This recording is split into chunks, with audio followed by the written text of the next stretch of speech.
Clarence Darrow was a defense attorney during the turn of the century, from about the 1890s to the late 1920s is when he was most heavily involved in his practice.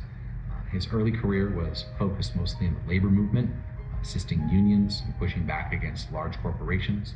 He famously defended the Pullman strikers against George Pullman and those early large strikes in the United States. In many ways, he's responsible for bringing about the 8-hour day. He won some very decisive cases that helped bring that about. And ultimately, he was rejected by the labor movement because of the McNamara case, in which two labor leaders blew up the Los Angeles Times and killed 20 people in a fire.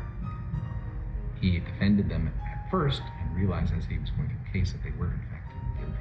And he changed their plea and was in many ways kind of never forgiven for that, even though ultimately he saved the two brothers' lives.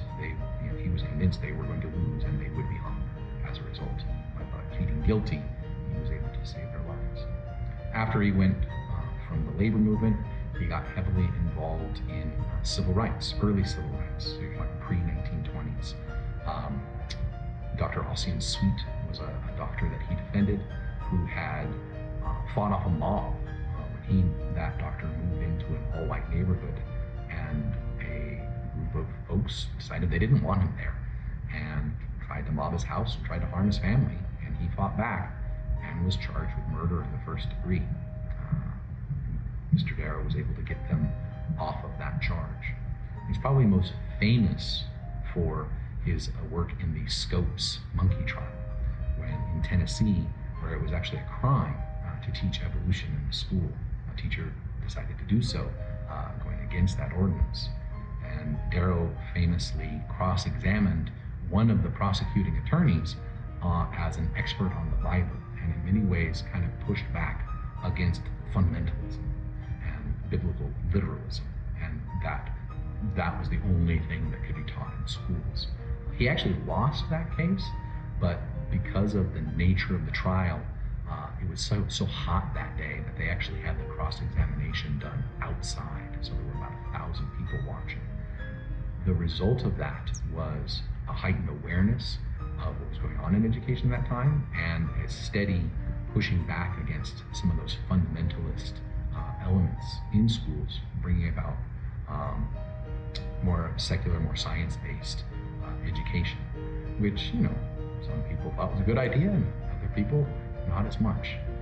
I would say that this story is incredibly timely.